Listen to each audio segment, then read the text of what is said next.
Working Cows Podcast, episode 388. This episode is brought to you by Understanding Ag. Welcome to the podcast that gives producers a platform to discuss and share paradigm-challenging practices. Practices that have increased the effectiveness of their operation and the joy that their families have received from this lifestyle.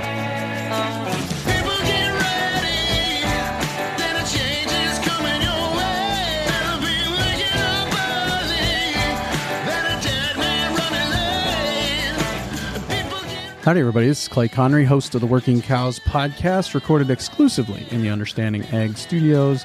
And this episode is brought to you by Understanding Ag. We've been fortunate to feature a number of Understanding Ag's regenerative farming and ranching experts on the podcast over the years. In that time, Understanding Ag's reputation for helping producers understand and successfully and profitably apply money-saving regenerative principles and practices has only grown.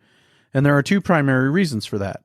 First, Understanding Ag's consultants are farmers and ranchers who've been there, done that on their own regenerative farms.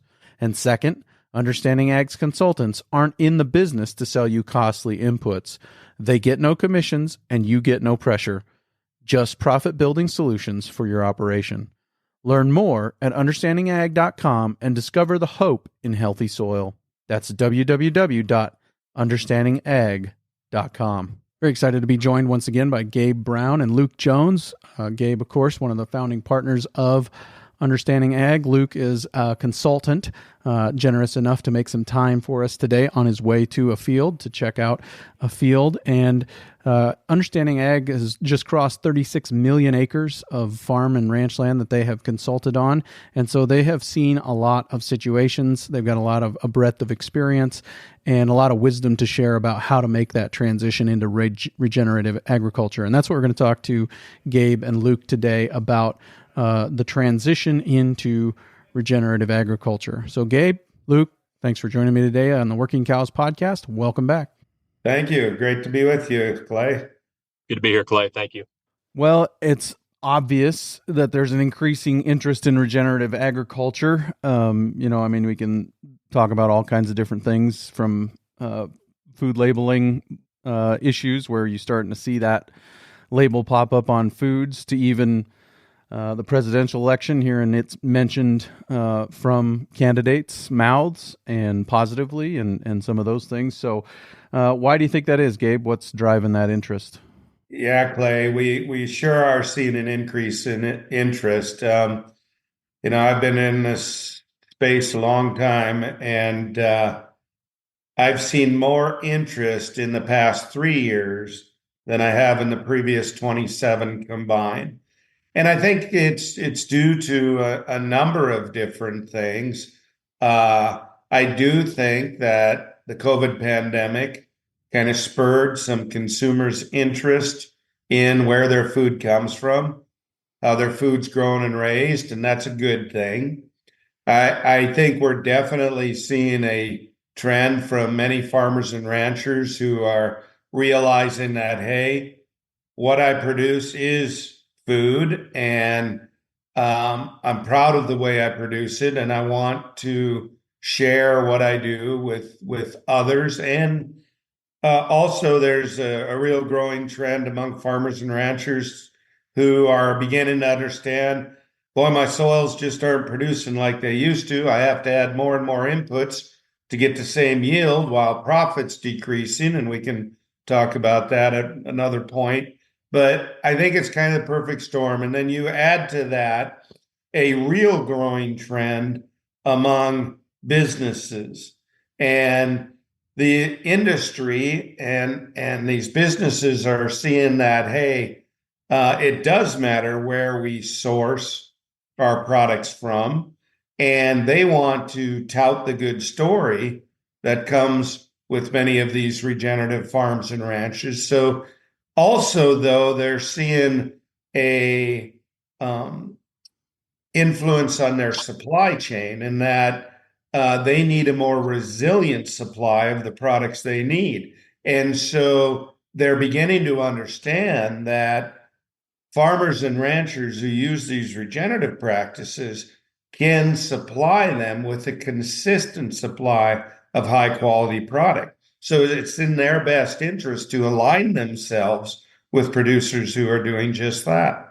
So much of what we see happening is driven by consumer demand. I think that there's a lot of that that's growing and growing. Even last night, we went out, took my mom out for supper for her birthday, and was sitting there talking to my sister-in-law, and she's starting to see some of these things. And when it reaches rural America, I think it's a good indication that there's probably a lot of people in other places that are paying very close attention to these things. Yeah. Clay, I just returned from a couple of weeks over in the UK, and it's very interesting to me, and Luke spent time over there also. It's very interesting to me just how more well-informed the consumers in the UK are as compared to those in general, and I'm speaking in generalities, here in the US. Over in the UK, the industry is not allowed to add as many dyes and preservatives and things like that into processed foods, and consumers are aware of that.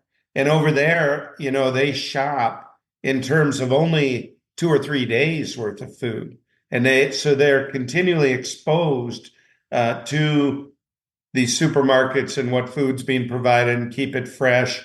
And we're starting to see more of that trend here in the United States too, on the coast in particular, that people are becoming more aware of where their food comes from.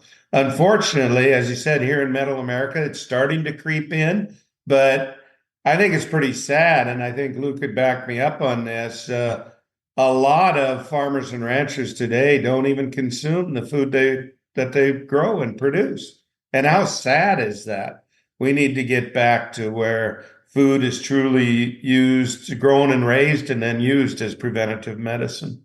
Do you see that interest coming from all sectors and all parts of the country? Are there hot spots, or are there places where it's more tangible that you can see that interest, or as far as from the producer side, do you think that it's kind of everywhere? It's ranches, it's farms, it's all kinds of places?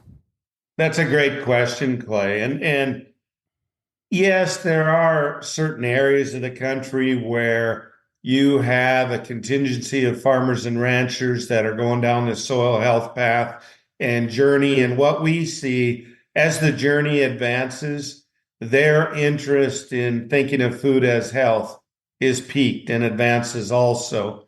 So we see it that, but oftentimes, unfortunately, it's a health crisis that's bringing about the change. And you can't hardly find a family nowadays that cancer, ADD, ADHD, Parkinson's, Alzheimer, etc., hasn't affected. And because of that, farmers and ranchers are beginning to really take a look and say, hey, I'm a part of that. Now, as farmers and ranchers to be blamed for all the current health crisis? No, by no means. But we have to take our share of the blame.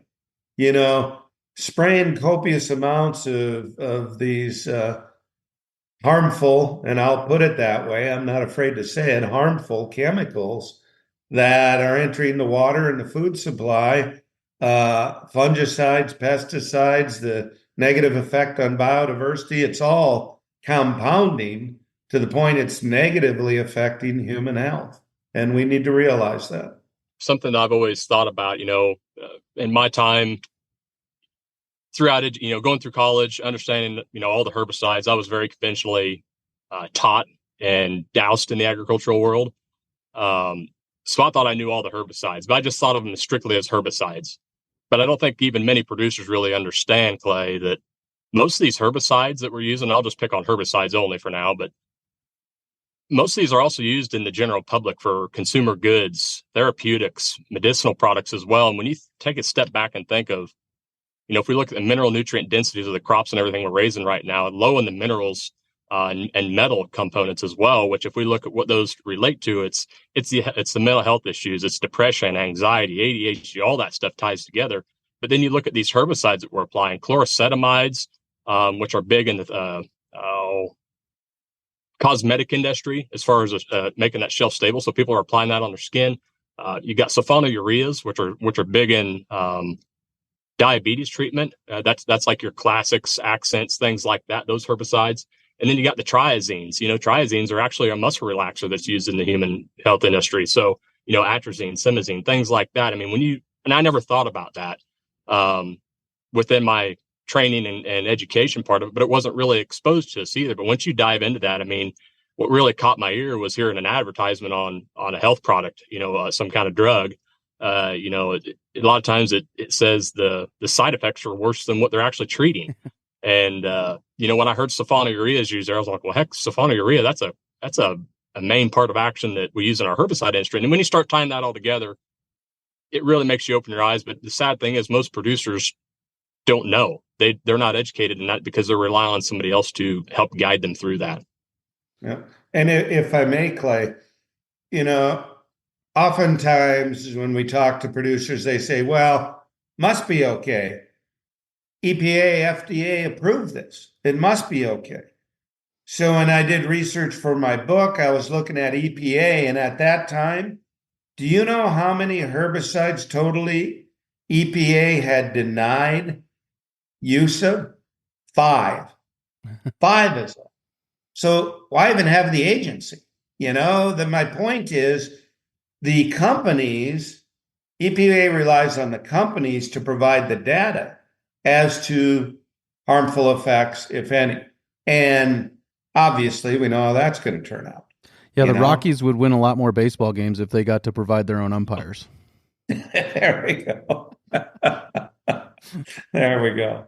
Good analogy. Luke, you are a consultant with Understanding Ag. You work with farmers and ranchers. What do you see as their driving motivation for making this transition? I think Gabe nailed it on the head. They're at a point of no return. Most people are fed up with trying what they feel is trying to do the right thing. I genuinely believe farmers and ranchers want to do the right thing, but I just don't think they really understand what that is or what that is in their own context. And, they feel like they've been misled, misguided because they know, I'm supporting the other entities that are relying on me for their work. Buying the products, the suppliers and the manufacturers are making the money, but I'm not making money. And why is that? How is that fair? So I think a lot of producers, I say it's, their backs against the wall, and many of them, it's hard for them to see the writing when their backs against the wall. And that's where I think most people are at. They're struggling right now. They're trying to figure out where to go next. They're just caught in the rat race, the get big, get out. That whole mentality has to go. Competition is through the roof, but it's mainly that way because of the crop insurance in the row crop world. But most farmers and ranchers I think they're just stretched to the max right now. So they're looking for an alternative way.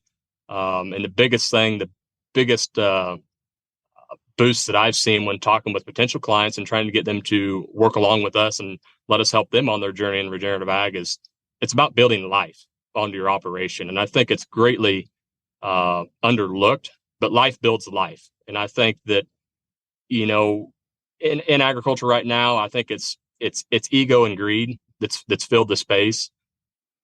And my goal and my job as a consultant with Understanding Ag is to help them understand that humility and ecology can work together with prosperity in there as well. And that's where I like to tie everything together is, enjoy what you're doing.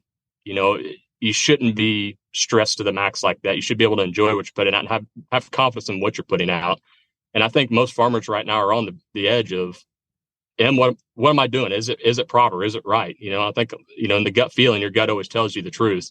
Most of them, if they actually spoke the truth, they would say their guts tell them they need to do something different. And the regenerative path is, in my opinion, the last solution we have. It's the only way we have to go.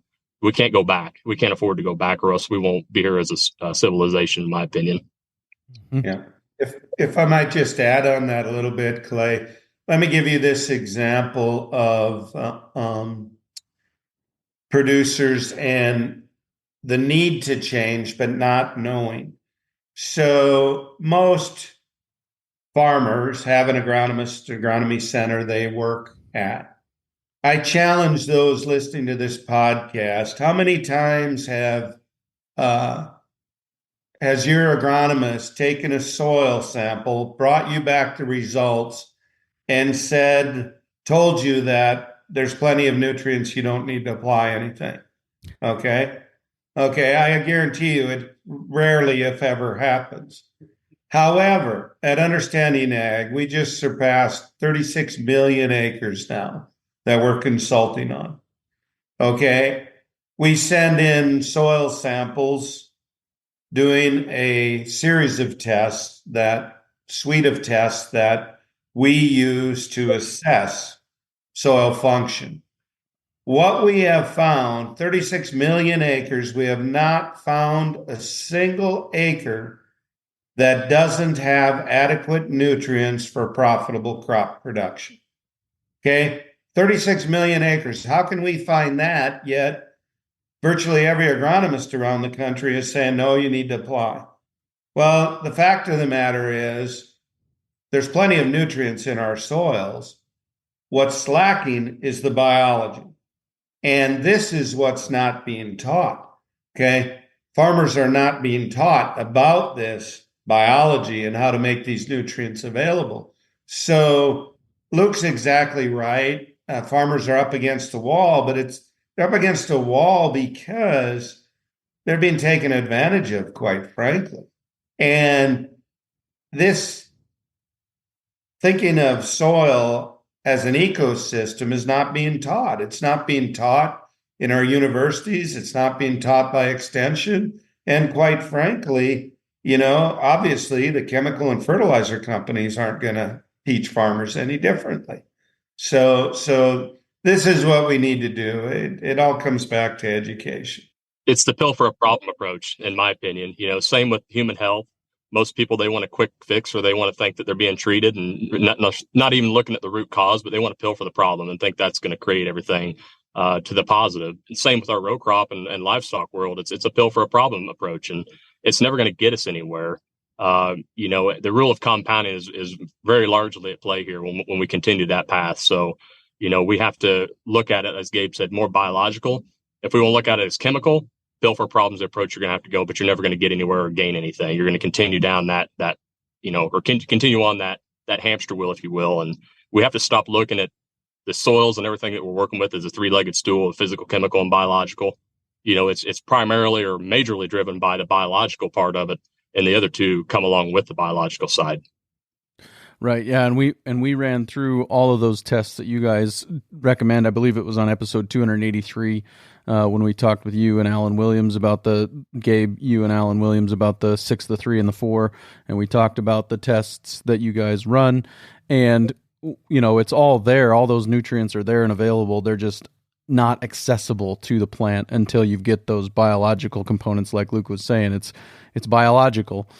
And then the physical and the chemical come along. The actual space for the air and for the water to infiltrate comes along after you get the biology working. And so that's an important point. And I think the pill for a problem approach is the approach of basically America right now, right? That's how we approach our physical health. That's how we're approaching our soil health, right? Where nobody wants to change diet and exercise. Everybody just wants, I want to take one more pill and that will fix my problem.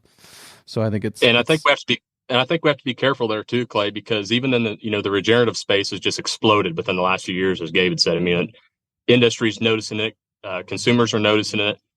But I think what people have to understand is even in the regenerative space, there's no pill for the problem there to help you go down the regenerative path. I've come across Gabe and Dave Brent and those guys, in my early stages of going down this path. And I can never once recall them guys saying, this is the product I applied to get me there. I think we'll dive into some of those topics here later on, but they didn't look at it as a pill for a problem approach. They use the 6-3-4 essentially to get them down the regenerative path. So I think that's what's critical is you're going to hear a lot of companies preach regenerative, but if they come at you with a product, I'd say buyer beware. Yeah, for sure. Luke, you are on a lot of farms and ranches. You're kind enough to make some time for us today before you go and look at a field. What state are these farms and ranches in? What's kind of the common themes that you see there? Yeah, I want to be careful about how I say this because In the conventional and commercial ag world, every acre is treated essentially the same. It's a blanket application. So you would think that it's a blanket consensus of how things are across the acres, and that's not true. But what I'm getting at here is the general consensus across the land that we're looking at is very degraded, and we should all accept that. I mean, there's nothing that's functioning quite like it used to be able to function. Hence is why we're seeing all these issues and problems pop up, and we're continually fighting battles, and we're going to continue to fight battles if we look at them as wars and battles. We're never going to really achieve a common goal with that land that we're working on. But in general, Clay, this ground is very degraded, poor function, poor biological activity taking place. So I think as a whole, and I think we all can be humble enough to say that, yeah, our ground's all underperforming what it should be. But for us as producers and for us as consultants, that's job security, right? We've got a long way to go. There's no destination in this. It's just the journey, and continuing to work along with Mother Nature to let that soil and ecosystem function to its max potential.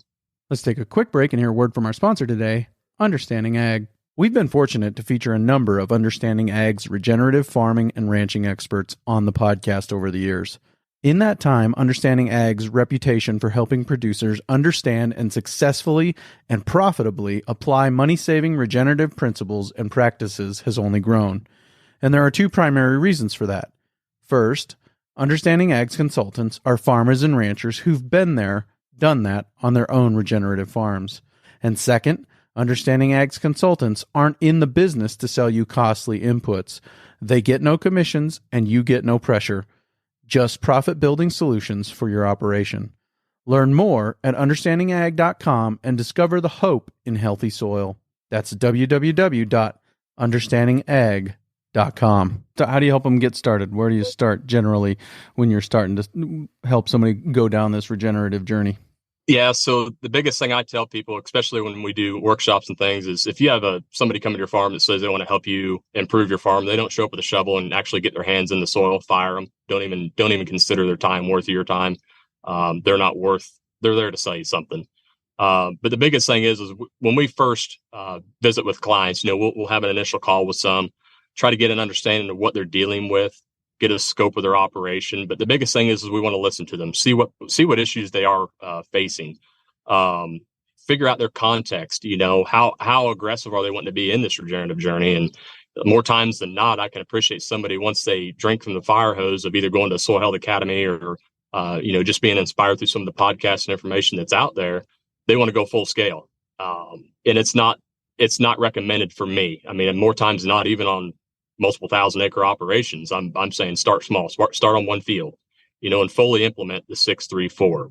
I think you have to understand that you have to be intentional and really implement these practices to really see the full benefit. I've told Gabe before, I said, guys want to pick and choose which ones they implement. They might pick 2 or 3, but you can't do half of the principles and expect half the results. It's not even close to that. You have to be all in on those acres to really buy in and understand what's really happening and what's going on there.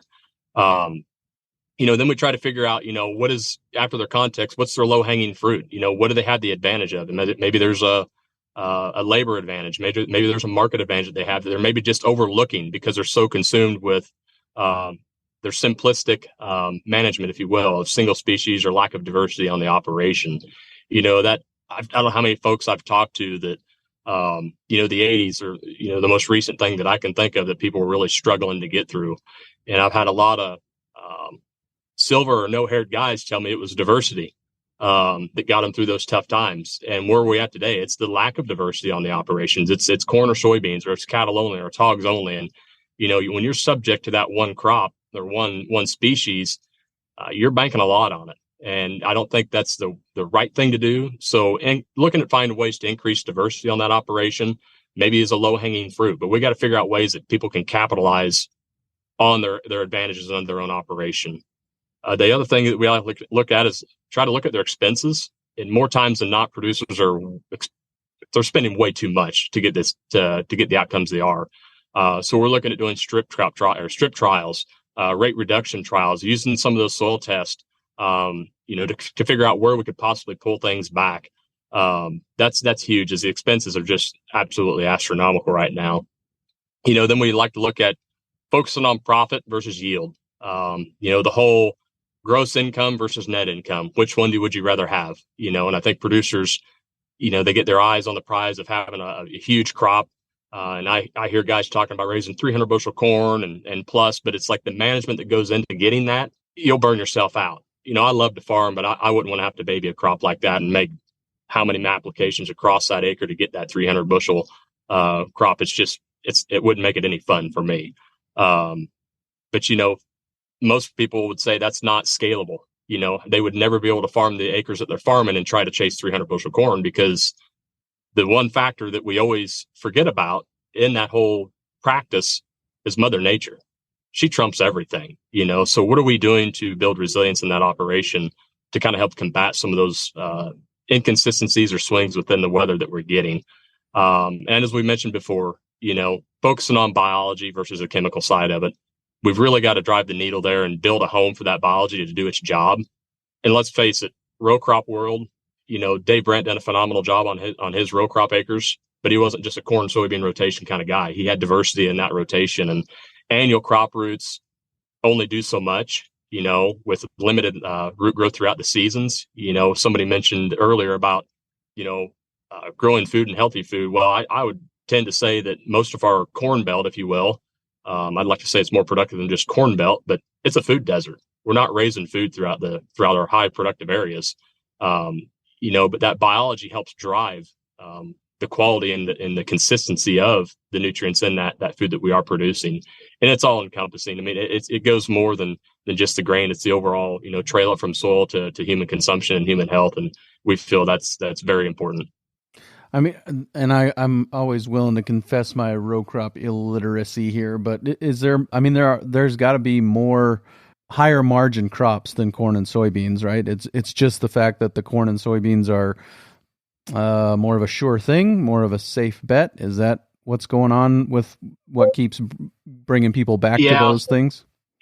Yeah, the way the grain elevators and things are set up around the area, people want convenient. So large scale monocrop production is convenient. You can easily find an outlet to move that product through. Plus, your crop insurance is very focused on that as well. It's what's simple. We've systematically set up the whole system to make it efficient, but efficient is not profitable either. I mean, you might have some guys say, "Well, I'm making money," but it's more times than not, it's a break even at best. I'm seeing again projections come out for 2025. That the high cash rent market that's going around in the row crop world is looking like it's going to be in the red. So the big pressure right now is trying to find landowners or convince landowners to possibly look at having some skin in the game themselves with a crop share option, a 50-50 share. Maybe it's a flexible cash rent with a lower baseline, but a flexible premium as well in there factored in. There's a lot of options to swing that has to be doable for both parties as well. But Clay, it's simply come down to the scale of it. They have to keep getting bigger and bigger to spread the cost out of the equipment. I mean, I'm hearing, John Deere's X9 combine like $1 million, when it first came out. And now depreciation and everything, you're seeing some sell on the market right now for $250,000 to $300,000 with very low hours. What's the cost of depreciation on equipment like that? The horsepower people are having to buy to get across these acres. It's just flat out draining even talking about it. It's not enjoyable, and guys are stressed to the max. It's labor's getting harder and harder to find. But the whole corn belt thing, there's so much potential around here to raise more than just corn and soybeans. Even mentioning oats or wheat to producers around here, it's kind of a cuss word to them. But they don't even really think about it. A 40-acre field of oats is still conventional, right? So we need to think even smaller than that. Think niche markets. I actually had a field day at our farm here back in the middle of September and ran through some numbers of strip cropping as long as grazing lambs in there, doing some Bloody Butcher or Jimmy Red corn to have cornmeal. When I wrote the numbers on the board and showed people what they can produce with that, and being very liberal in my numbers, very low on what potential outcome could be, they were blown away when they seen those numbers. It's price per pound versus price per bushel kind of thing. And that's what makes people's ears perk up when they see that kind of stuff. But they're stuck in the rut. They're stuck in the groove. Yep. If I may expand on that a little bit, and Luke brought up many good points, but I just received this text last night from a friend and client of ours in south central Minnesota. They've been going down the soil health journey for a number of years now. But he just texted me. He was out combining, sent me a picture. He was combining 70 bushel soybeans that were untreated, non-GMO seed with very little inputs. Now, besides that, the picture he sent shows that he's combining beans in a carpet of green because he aerial applied oats and brassicas, flown that seed on into the beans. So now he's going to have grazing for his livestock into the winter. And you talk 70 bushel beans with low inputs like he had, pretty profitable. Then you add on the profitability from grazing, win, win, win. I want to get back for a minute, Clay, to you had asked Luke the question on what we're seeing out on farms and ranchers today. And Luke, appropriately so, talked about how degraded. And I always tell people, I've never been on a farm or ranch, including my own, that's not degraded. We're all farming and ranching degraded resources. And I just want to tell producers, explain to them how easy it is for them to test that. So for a rancher, a farmer, it doesn't matter, go out into a pasture or into a field and do an infiltration test. Set up a ring. It's easy to do. There's plenty of YouTubes. Pour an inch of water in there, see how long it takes to infiltrate. Then go over to the fence line. Go over to the edge of the field. Do the same thing. See how long it takes to infiltrate. Average now, what we're seeing across vast acreages of North America, less than a half of an inch per hour can be infiltrated. Whereas you go over to those fence lines or field edges, you'll be infiltrating, 5 inches an hour or more. Huge difference. And then people are wondering why they're suffering from more and more, quote, they call it droughts. I think it's kind of a shame when people don't get rain for 3 weeks and they think they're in a drought. They shouldn't be talking a drought unless it's several years of below normal precip. But we've lost the resiliency in the soils. And then the other thing is look at your organic matter, which ties back to carbon. What's the carbon content to the soils? No matter where we travel, it's about 50 to 75% of the carbon that was once in the soil is no longer there. And you go back and look, historically speaking, what those carbon levels were. Not uncommon at all, across much of the middle section of the U.S., soil organic matter levels should have been from 7 to 12 or 14%. And now look what they are today. And it's important for us to realize that it's carbon that drives this system. Okay? We're not short of iron. We're not short of metal. We're short of carbon. We're certainly not short of nitrogen. Okay? It's carbon. And we've got to get back to thinking about that. And that carbon, I think sometimes it's easy for us to become a victim of just the media. That carbon essentially is just decaying plant matter, right? I mean, that's basically what it is. You're exactly right. Simplistic terms, it's just dying, decaying plant material and the biology. We as humans we're comprised of carbon. Every living thing is carbon. Okay, our soils are approximately 11 parts carbon to 1 part nitrogen. There's approximately 32,000 tons of atmospheric nitrogen above every surface acre of Earth. Why any farmer needs to go write a check for nitrogen is beyond me. We just have to be intelligent enough to plant the right crop species and then proliferate the biology such as azotobacter that can cycle that atmospheric nitrogen. What we're really lacking, though, is carbon in our systems. We've drained this carbon, whether it be from overgrazing, from haying, from the removal of large amounts of biomass. Luke said it, from monocultures that produce little carbon And Luke, I'd like you to explain. I know this year as in past years on your farm, you've done a number of things to increase the carbon. Would you talk about that a bit, please?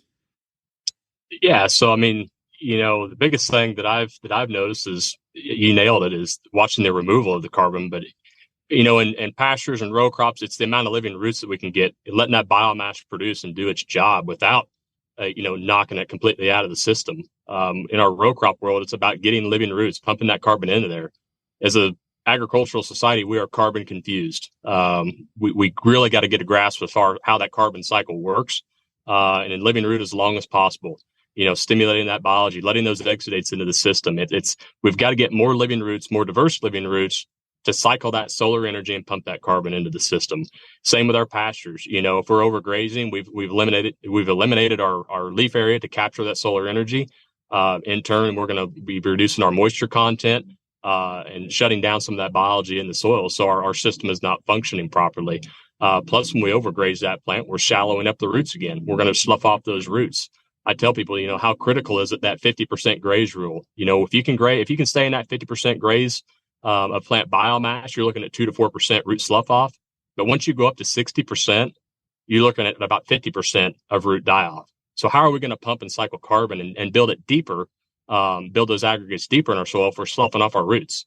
As I said earlier, our annual crops are pitiful on root structure compared to perennial architects of their root architecture. So, am I saying everything needs to be converted to pasture? No, I'm not. I'm not going to be that guy.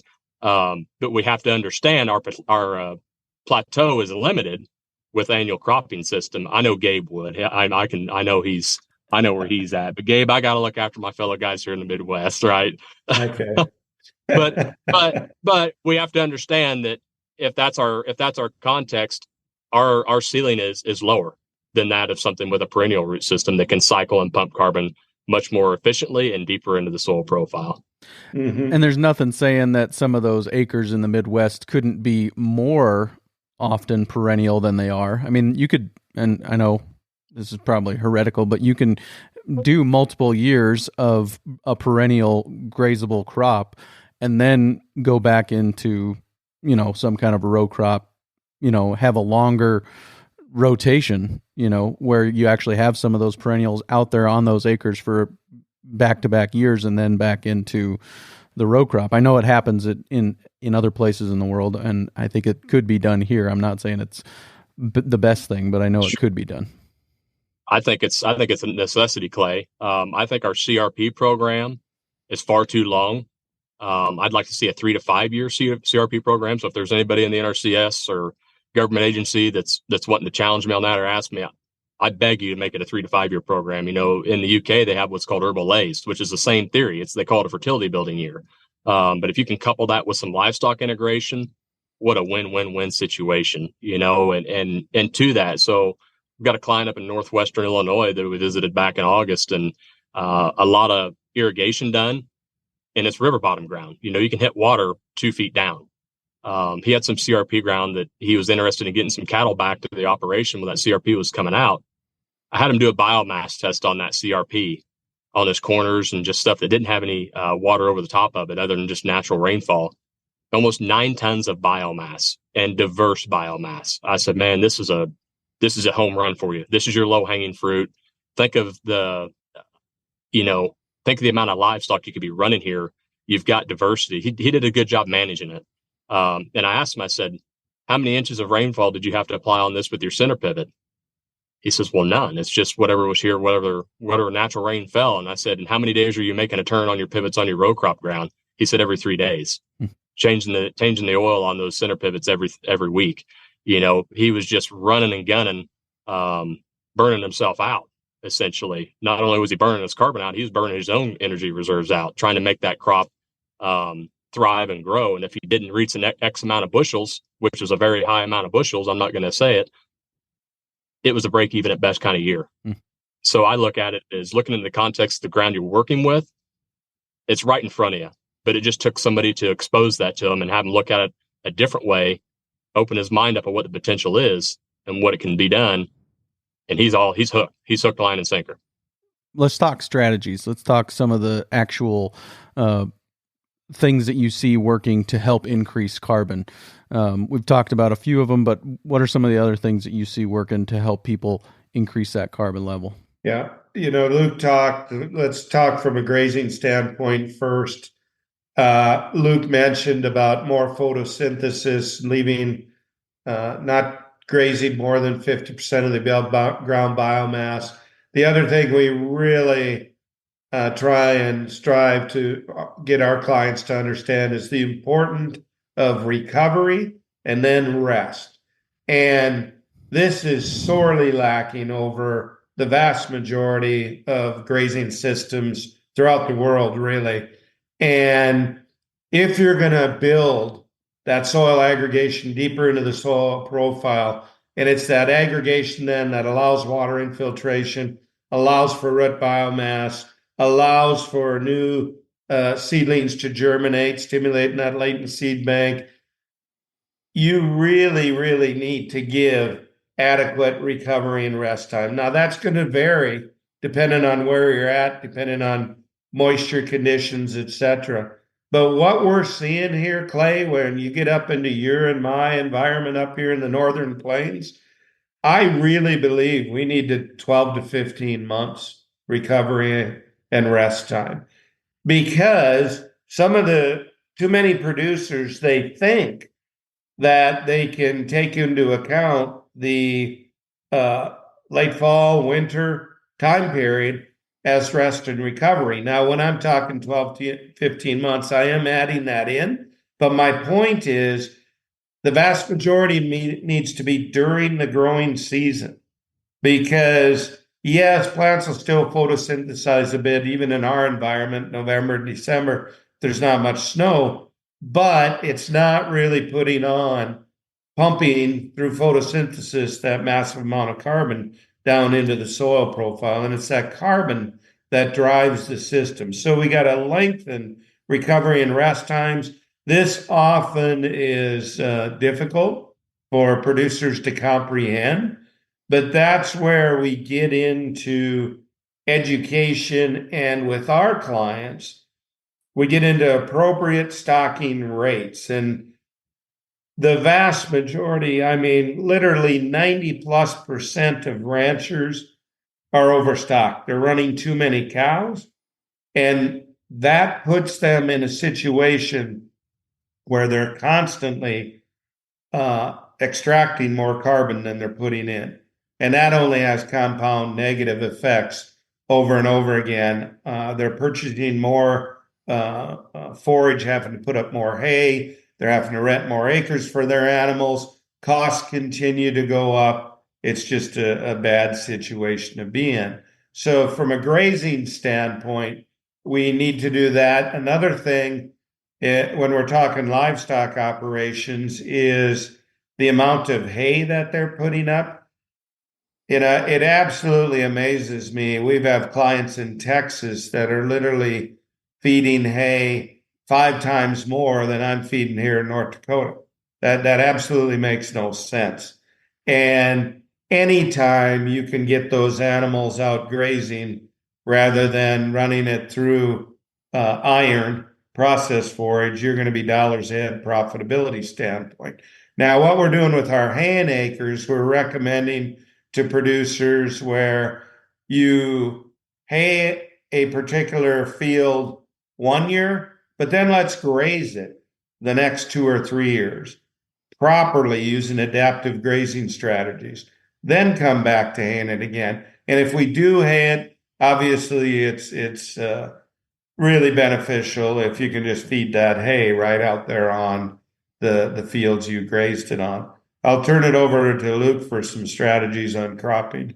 Yeah, so I guess, for instance, this year on some of my own land, after some wheat, I came in with a very light rate of a warm season annual crop. Fairly diverse mix, nothing huge, but I was watching my costs because I was just focusing in my climate. I like to maximize my warm season growth with warm season species, and then I follow that up with cool season species. So following wheat, instead of going double crop soybeans, I made the call to go prime that soil with the annual cover crops. And that's my context, but I feel that the ground that I'm working with is carbon deficient. And I need to get as much carbon into that system as possible. I'm looking at it as a 30-year farming plan versus putting, conventional or synthetic fertilizer on or conventional fertilizer as a year-to-year plan.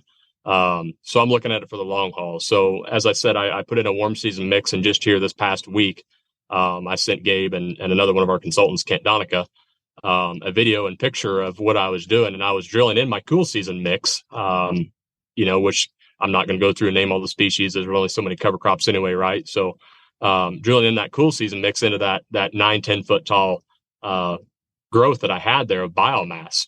And Kent Donica replied with a pretty flavorful comment, I'll say, about what I should have been doing with that cover crop. But Gabe stood behind me. He said it's good for the biology, and that was my goal. So now I've got a good start for that, and hopefully I'll be able to see the results from that. And I'm not saying that's what everybody needs to do. Financially, if it works, do it. I would recommend it. That carbon is so valuable for the long-term profitability of your operation. If this is truly what you want to do, then it needs to be done. You have to implement it. You can't talk about it and not do it. That's why I think it's important for, when producers, if they're considering to work with us, we've got skin in the game. We're implementing some of these practices.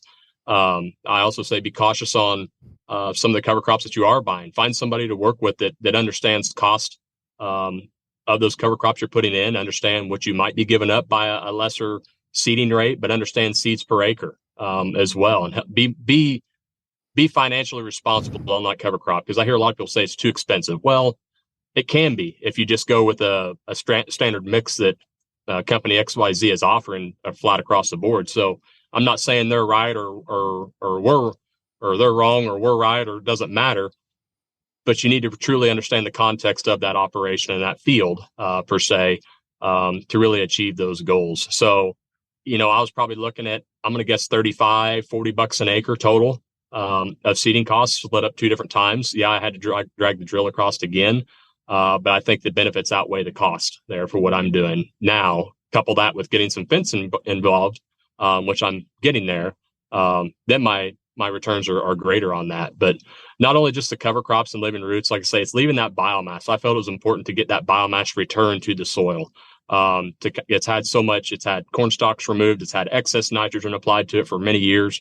So I felt carbon was its necessity right now. So, watching our fertility recommendations, doing some zero check strips, proper testing, proper nutrient application. I mean, how foolish is it of us to go out there and apply all of our crop needs for that next year in the fall? I can't say as I haven't recommended it. I am paying repentance for what I did in ag retail, because it was the scale of thing, how to get some workload done in the fall. So that was the theory behind that. But we are poor stewards of our nutrients by doing that approach. So loading a bunch of nitrogen in that system, not only do you make that plant, that grass crop especially, sicker, which is more susceptible to diseases and insects and everything like that. It's just a rule of compounding coming into play again. So watching our nutrient loads and watching our overall disturbances there along with that, whether it be chemical or physical disruptions on those acres as well. So go ahead, Gabe. Yeah.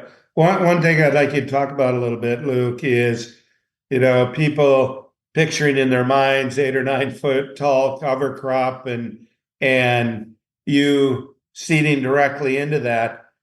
What I want, and people saying, oh, you can't afford to do that, can't afford the seed, etc.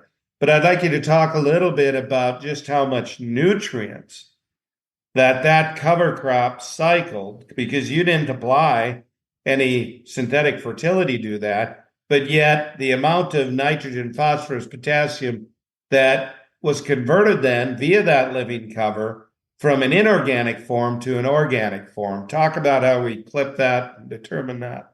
Yeah, so I'm always sending off cover crop biomass samples to get an idea of what nutrients are in there. And I actually had a pretty interesting study this year. Had a hog confinement nearby, and I had a mixture of home raised rye, triticale, vetch, and Balanza clover. And I allowed them to do an application on our field because I knew nitrogen. I didn't want to apply nitrogen. So I was kind of thinking if I could get that on a green growing plant, that would be better yet. So in that one case, I was able to do that, and I've got the numbers down, and I'd like to do a webinar on that myself sometime to track that, about the power of being patient with that cover crop and what it can cycle and grab versus applying it to bare ground. Went from about 100 pounds of nitrogen in that cover crop to 260 or 270 pounds of nitrogen that's now releasing throughout that growing season for that next crop. So managing those seed end ratios of those cover crops, use it as a tool, as a nutrient application strategy. That timed release, that's going to break down as we get rains. It still takes rain to make things work, but it's incredible that, even if you didn't apply a nutrient or anything like that, the way those diverse root systems and those exudates stimulate and signal different biology for nutrient releasing is incredible.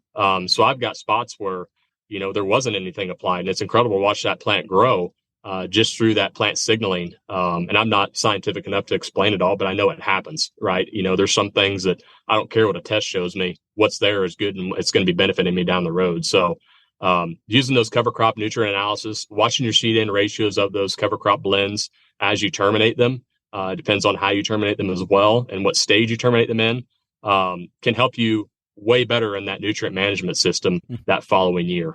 So, Luke, are you saying that Kent Donica was gently offering to send you some stalkers for that cover crop you were seeding into? You help me get some fence built, and we'll lose some cattle and some cover crop here. Because I can tell you one thing: here in Central Illinois, West Central Illinois, we can grow some good cover crop, and it's been fun. And I can't wait till I get my fence built. But Gabe keeps me too busy on the road. He's got me up here near Chicago right now, so I can't see any fence building up here. One more thing, Gabe. I think that one of what Luke is talking about here, though, goes to what I've heard Burke Teichert always quoted as saying, "Never be afraid to waste grass." And that's what we're seeing there, right? We're not doing all we could with that cover crop necessarily, but we're returning it to the soil, and that's because we're in a carbon confused industry, and we're in a carbon deficient industry. That's oftentimes what that ground needs more than anything.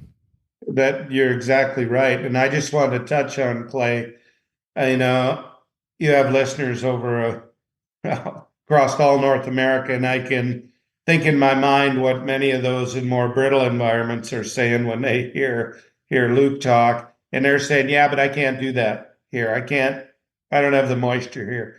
Well, you know how moisture stressed it's been in western South Dakota, northeastern Wyoming, Montana, western Dakotas the past few years. What we've recommended to our clients there, as they go in, for instance, and harvest a wheat crop, and it's really dry, there's not much moisture available, let's just blow a little bit of that seed out the back, half bushel an acre, okay? You're seeding your cover crop. Now, we got to pay attention to header widths, etc., because we want to cover the whole area. But you would be amazed at the amount of living plants. Yes, it's still a monoculture. It's wheat or oats or barley, whatever. But you're getting a living root in the soil. You're cycling carbon. So when we're in these more brittle environments, don't think it can't be done. Don't close your mind to the possibilities. It can still be done.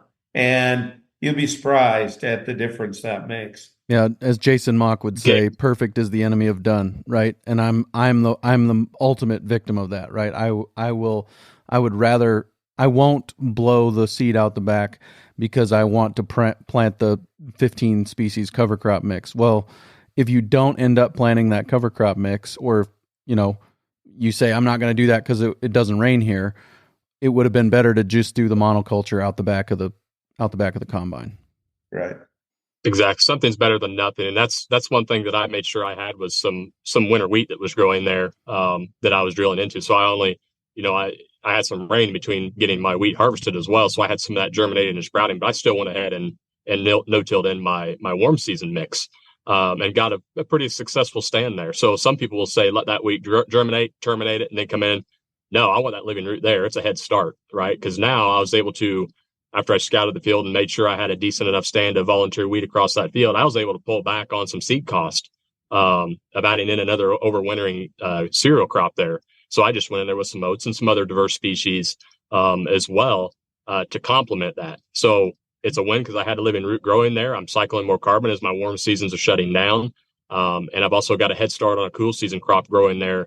Plus it made a really nice seed bed to plant into. So I'm excited with it, but it takes somebody to be able to go out there and look at it and see what the situations are there. Don't terminate it if you can work with it, right? That's an advantage right there. That's dollars in your pocket. Very good. You guys have both outlined a number of keys to help producers transition to regenerative agriculture. Let's talk about why some who have tried and failed, why do people fail at making the transition? What's the most common things you guys are seeing? One I see, Luke, he hit the nail on the head there when he talked about people only wanting to apply one or two or three of the principles. And you need to first educate yourself, understand the 4 ecosystem processes and what they are, how they work, and then educate yourself how do the principles and rules drive those 4 processes. And realize, like we often hear, like, well, this cover crop failed. I tried it once, I'm not going to do it again. Well, did the cover crop fail or did you fail to plan? Oftentimes we see people planting the wrong cover crop for their specific resource concern, or they're just going to a seed supplier and whatever they're selling them, that's what they're planting. They are also not willing to look at the big picture. And for instance, their cows or their pets, and they're not willing to cut numbers, not willing to stock appropriately. Oh no, I need to hay this field every single year. Well, that's fine. You're just degrading the field, and you're not going to be able to advance soil health on that particular field if you do that. So really, why most people fail, they need to walk in the bathroom, look at the mirror. That's why they failed. And I hate to be that blunt and say it, but that's the truth. Yes, weather can play a factor at times, but realize, if you truly build resiliency into your system, 1 or 2 years shouldn't negatively affect you. It just shouldn't. No, you nailed it. I mean, it's our own. I've never seen a cover crop fail. The producer failed the cover crop in that regards. But I think a lot of it, Clay, as I mentioned earlier, some people when they see what the potential and power of regenerative ag is, they try to do it in too big of a scale. And they don't really understand the variables that are at play there. And they try to pick and choose or micromanage those variables as far as what worked and what didn't. Mother Nature and this soil is too complex to really pick out what one thing worked or didn't work. Plus, they've also probably partnered with somebody that didn't truly understand their context with what their goals and ambitions were within that operation. So I challenge anybody, this works. But you have to let it work and you have to work with it to make it work. Farming's simple, but it's not always easy, right? It's how can we implement the 6-3-4? We've got skin in the game. We're doing it ourselves. And that's why, anybody that's interested in going down this path, really give us a chance and an opportunity to help walk you through those steps of how to be successful there.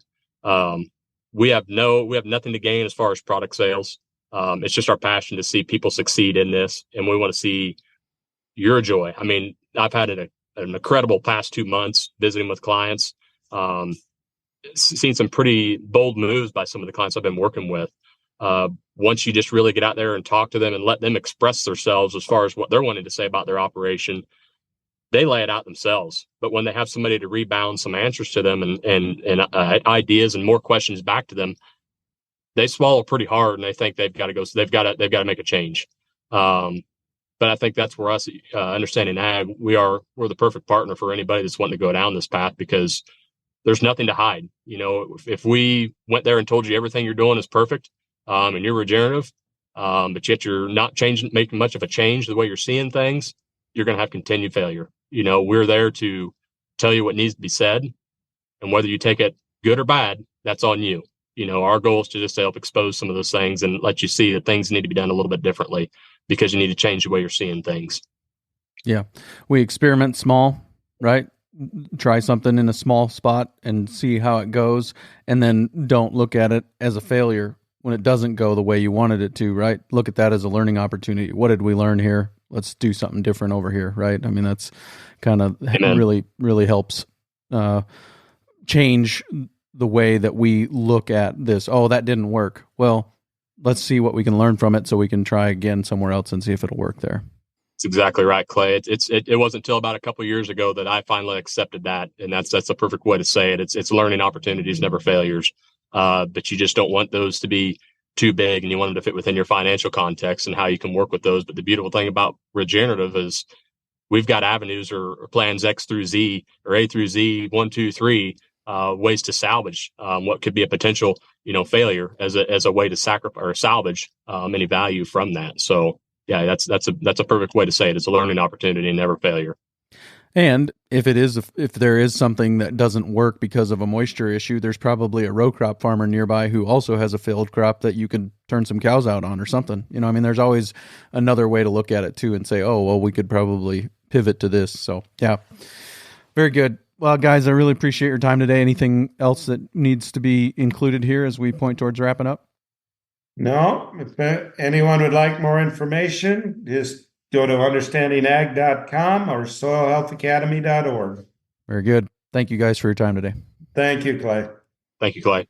Very good stuff there. As always, a lot of practical wisdom and insights about just what it is that's hanging people up in some cases and how to overcome those challenges from Gabe and Luke. Very much looking forward to next week on the Working Cows podcast. We'll be talking to Dr. Tom Roscoes, and we're going to talk to him about the role that sea salt plays in animal health and how why it is such a valuable nutrient-dense resource for our herd. So looking forward to that coming your way real soon on another episode of the Working Cows podcast. We'll see you then. We invite you to visit workingcows.net to subscribe to the show via iTunes or Stitcher. You'll also find detailed show notes pages, resources from our guests, and the industry leaders who have influenced them. For more ideas on putting your cows to work for you in a more profitable way, tune in next week.